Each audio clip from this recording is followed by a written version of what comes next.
அனைவருக்கும் வணக்கம். தமிழகத்தில் இன்று வெளியான முக்கியமான 15 அறிவிப்புகள் மற்றும் செய்திகள் என்னென்ன? பொதுமக்கள், விவசாயிகள், முதியவர்கள், அரசு ஊழியர்கள், ஓய்வூதியதாரர்கள், மாணவர்கள் என பல தரப்பினருக்கும் முக்கியமான தகவல்கள் வெளியாகி உள்ளன. இது பற்றிய விரிவான விளக்கம், விரிவான அறிவிப்புகளை இவ்வீடியோவில் காணலாம். வீடியோவை கடைசி வரை ஸ்கிப் செய்யாமல் பார்க்கவும். நமது சேனலை முதல் முறையாக பார்ப்பவராக இருப்பின் சேனலை சப்ஸ்கிரைப் செய்து பக்கத்தில் உள்ள பெல் ஐக்கனையும் கிளிக் செய்து கொள்ளுங்கள். வாங்க வீடியோக்குள்ளே போகலாம்.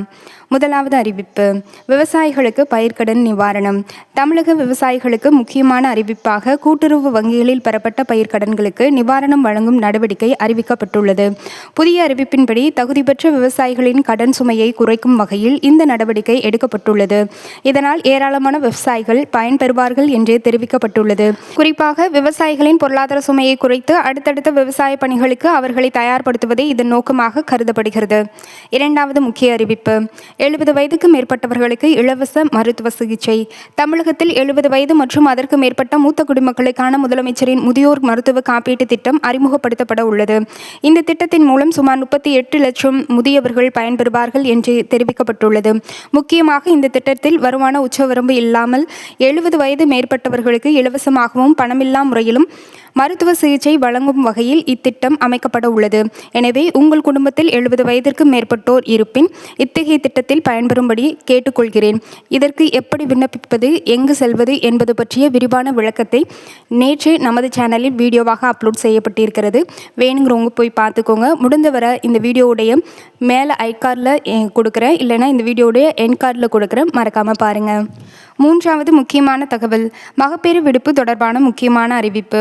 பெண் அரசு ஊழியர்களின் மகப்பேறு விடுப்பு தொடர்பாக தற்போது முக்கியமான சட்ட நிலை உள்ளது. இங்கே ஒரு முக்கிய விஷயத்தை தெளிவாக சொல்ல வேண்டும். 3வது குழந்தைக்கு 365 நாட்கள் மகப்பேறு விடுப்பு கிடைக்கும் என்று சில தகவல்கள் பரவி வந்தாலும் தற்போதைய விதிமுறைகளின்படி 2 அல்லது அதற்கு மேற்பட்ட குழந்தைகள் உள்ள பெண் அரசு ஊழியர்களுக்கு 3வது குழந்தைக்கான முழு ஊதிய மகப்பேறு விடுப்பு அதிகபட்சம் 12 வாரங்கள் என்ற நிலையே உள்ளது. இது தொடர்பாக தமிழக அரசின் விதிகளில் மாற்றம் செய்யப்பட்டுள்ளதுடன் சென்னை உயர்நீதிமன்றமும் இதை தெளிவுபடுத்தியுள்ளது. எனவே இந்த தகவலை 365 நாட்கள் என்று தவறாக புரிந்து கொள்ள வேண்டாம். 4வது முக்கியமான அறிவிப்பு, சென்னை முதல் புதுச்சேரி வரை கடல்வழி இணைப்பு. சென்னை அருகிலுள்ள எண்ணூர் பகுதியில் இருந்து மாமல்லபுரம் வழியாக புதுச்சேரி வரை சுமார் 200 கிலோமீட்டர் கடல்வழி இணைப்பை உருவாக்கும் திட்டம் தொடர்பான அறிவிப்பு வெளியாகி உள்ளது. இதனுடன் இந்த வழித்தடத்தில் பயணிக்கும் படகு சேவையை இயக்குவதற்கான சாத்தியக்கூறுகளும் ஆய்வு செய்யப்பட்டு உள்ளதாக கூறப்படுகிறது. இந்த திட்டம் நடைமுறைக்கு வந்தால் சென்னை முதல் புதுச்சேரி வரையிலான கடலோர போக்குவரத்து சுற்றுலாவுக்கும் புதிய வாய்ப்புகள் உருவாகலாம். 5வது அறிவிப்பு, சென்னையின் MRDS புறநகர் ரயில் சேவையை சென்னை மெட்ரோ ரயில் நிறுவனத்திடம் ஒப்படைக்க ரயில்வே அமைச்சகம் ஒப்புதல் வழங்கியுள்ளது. அதன் மூலம் MRDS-இன் உரிமை, இயக்கம் மற்றும் பராமரிப்பு தொடர்பான பொறுப்புகள் சென்னை மெட்ரோ ரயில் நிறுவனத்திடம் செல்லும் வகையில் நடவடிக்கை எடுக்கப்பட்டுள்ளது. இதற்கான புரிந்துணர்வு ஒப்பந்தமும் தொடர்புடைய அமைப்புகளுக்கு இடையே மேற்கொள்ளப்பட்டுள்ளது. சென்னையில் தினசரி ரயில் பயணம் செய்யும் மக்களுக்கு இது எதிர்காலத்தில் முக்கியமான மாற்றமாக இருக்கலாம். 6வது முக்கியமான அறிவிப்பு, அரசு கட்டிடங்கள் உயரமான கட்டிடங்களாக மாறும் திட்டம். தமிழகத்தில் அரசு அலுவலகங்கள் மற்றும் அரசு கட்டிடங்களை அதிக உயரத்தில் அமைப்பது தொடர்பான திட்டங்கள் குறித்து அறிவிக்கப்பட்டுள்ளது.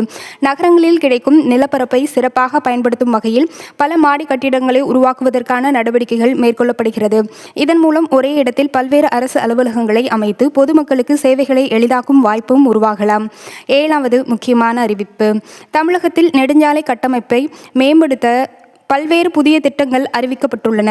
சென்னை முதல் கன்னியாகுமரி வரையிலான போக்குவரத்து இணைப்பு, உயர்மட்ட பாதைகள், சாலை விரிவாக்கம் மற்றும் தொழில் வழித்தடங்கள் போன்ற திட்டங்களுக்கு முக்கியத்துவம் அளிக்கப்படுகிறது. இதன் நோக்கம் பயண நேரத்தை குறைப்பது மட்டுமல்லாமல் தொழில் மற்றும் வர்த்தக வளர்ச்சிக்கும் சாலை இணைப்பை மேம்படுத்துவதாகும். 8வது முக்கியமான அறிவிப்பு, ஒலிம்பிக் போட்டிகளுக்கான தமிழகத்தின் புதிய திட்டம். தமிழகத்தைச் சேர்ந்த இளம் விளையாட்டு வீரர்களை சிறு வயதிலேயே அடையாளம் கண்டு அவர்களுக்கு தரமான பயிற்சி வழங்கும் வகையில் புதிய ஒலிம்பிக் திட்டப்பாதை வெளியிடப்பட்டுள்ளது. விளையாட்டு உள்கட்டமைப்பு, திறமையான வீரர்களை கண்டறிதல், பயிற்சி, ஊட்டச்சத்து மற்றும் நீண்டகால வீரர் மேம்பாடு ஆகியவற்றிற்கு முக்கியத்துவம் அளிக்கப்படுகிறது. குறிப்பாக கிராமப்புற மற்றும் பொருளாதார ரீதியாக பின்தங்கிய பகுதிகளில் உள்ள திறமையான வீரர்களுக்கும் வாய்ப்பு வழங்கும் நோக்கம் இதில் உள்ளது. 9வது முக்கியமான அறிவிப்பு, அறிவிப்பு. வீட்டிலேயே பிரசவம் தொடர்பான புதிய சட்ட நடவடிக்கை. வீட்டிலேயே பிரசவம் செய்வதை தடுக்கும் வகையில் சட்ட ரீதியாக நடவடிக்கைகள் குறித்து தமிழக அரசு பரிசீலித்து வருகிறது. கர்ப்பிணிகளுக்கும் குழந்தைகளுக்கும் அவசர மருத்துவ உதவி கிடைக்கக்கூடிய பாதுகாப்பான சூழலில் பிரசவம் நடைபெற வேண்டும் என்பதே இதன் முக்கிய நோக்கமாகும். எனவே கர்ப்பிணிகள் தகுதியான மருத்துவர்களின் ஆலோசனையை பெற்று பாதுகாப்பான பிரசவ முறையை தேர்வு செய்வது நல்லது. 10வது முக்கியமான அறிவிப்பு. டாப்ஸ் ஓய்வூதிய திட்டம். அரசு ஊழியர்கள் மற்றும் ஓய்வூதியதாரர்கள் மிகவும் எதிர்பார்த்து கொண்டிருக்கும் டாப்ஸ் தொடர்பாக சட்டப்பேரவையில் முக்கிய தகவல் தெரிவிக்கப்பட்டுள்ளது. இந்த உறுதியளிக்கப்பட்ட ஓய்வூதிய திட்டத்தை நடைமுறைப்படுத்துவதற்காக விதிகள் மற்றும் செயல்பாட்டு வழிகாட்டுதல்கள் தயாரிக்கப்பட்டு வருவதாக நிதியமைச்சர் வில்சன் தெரிவித்துள்ளார்.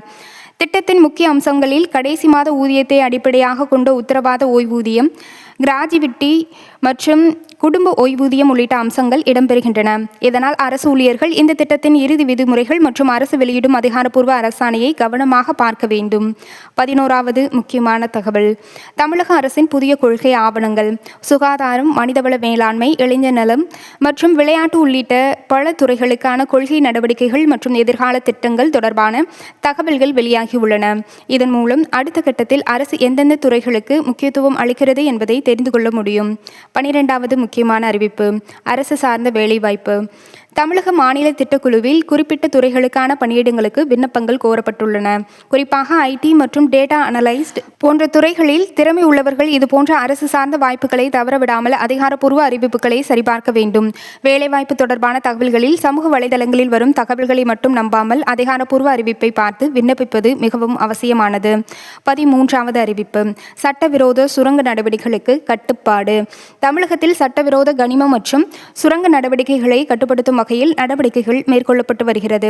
அனுமதி இல்லாமல் கனிமங்களை எடுப்பது, விதிமுறைகளை மீறி சுரங்க நடவடிக்கைகளில் ஈடுபடுவது போன்றவற்றை கட்டுப்படுத்த அதிகாரிகளுக்கு தேவையான நடவடிக்கைகள் குறித்து அரசு கவனம் செலுத்தி வருகிறது. இதன் மூலம் இயற்கை வளங்களை பாதுகாப்பதுடன் அரசுக்கு ஏற்படும் வருவாய் இழப்பை தடுக்க முடியும். 14வது முக்கிய செய்தி. பீகாரில் காவல்துறை அதிகாரிகள் இடமாற்றம். பீகாரில் 17 மூத்த IPS அதிகாரிகள் இடமாற்றம் செய்யப்பட்டுள்ளனர். மாநில காவல்துறை நிர்வாகத்தில் இந்த மாற்றம் முக்கியத்துவம் பெற்றுள்ளது. காவல்துறை நிர்வாகத்தை சீரமைத்தல் மற்றும் சட்டம் ஒழுங்கு தொடர்பான நடவடிக்கைகளை வலுப்படுத்துதல் உள்ளிட்ட காரணங்களுக்காக இந்த மாற்றங்கள் மேற்கொள்ளப்பட்டதாக செய்தி தெரிவிக்கின்றன. 15வது முக்கிய அறிவிப்பு. கடைசி அறிவிப்பு. உத்தரப்பிரதேசம் சித்தார்த் நகர் பகுதியில் அரசு நிலத்தில் கட்டப்பட்டதாக கூறப்பட்ட கட்டிடம் தொடர்பாக அதிகாரிகள் நடவடிக்கை எடுத்துள்ளனர்.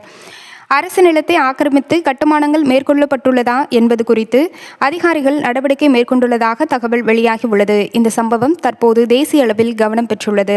இப்போது இந்த 15 செய்திகளையும் ஒருமுறை சுருக்கமாக பார்க்கலாம். விவசாயிகளுக்கான பயிர்க்கடன் நிவாரணம், 70 வயதுக்கு மேற்பட்டவர்களுக்கான இலவச மருத்துவ காப்பீடு. இது பற்றிய வீடியோ விரிவானதாக நமது சேனலில் நேற்றைய அப்லோட் செய்யப்பட்டிருக்கிறது. அதை ரீசன்ட் வீடியோவில் போய் பாருங்க. இல்லைனா இந்த வீடியோடைய டிஸ்கிரிப்ஷனில் கொடுக்குறேன். இல்லை அப்படின்னா இந்த வீடியோடைய கொடுக்கிறேன், மறக்காம பாருங்க.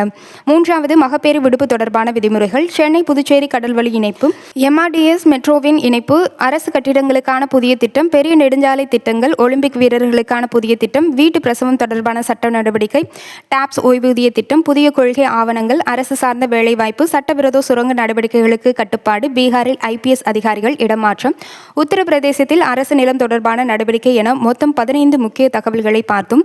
இந்த செய்திகளில் உங்களுக்கு மிகவும் முக்கியமானதாக தோன்றிய அறிவிப்பு என்னவென்று கீழே கமெண்ட் செய்யவும். மேலும் இதுபோன்ற தமிழக அரசு அறிவிப்புகள், ஓய்வூதிய தகவல்கள், அரசு ஊழியர்களுக்கான செய்திகள், விவசாயிகள் மற்றும் பொதுமக்களுக்கான முக்கிய அறிவிப்புகள் அன்றைய தேதியில் என்னென்ன வெளியாகி உள்ளது என்பதை உடனுக்குடன் தெரிந்து கொள்ள சேனலை சப்ஸ்கிரைப் செய்து பக்கத்தில் உள்ள பெல் ஐக்கனும் கிளிக் செய்து கொள்ளுங்கள். தினசரி நியூஸ் டெய்லி அப்டேட்டடாக அன்று காலை 8 மணி அளவில் ஒளிபரப்பப்படும். நன்றி, வணக்கம்.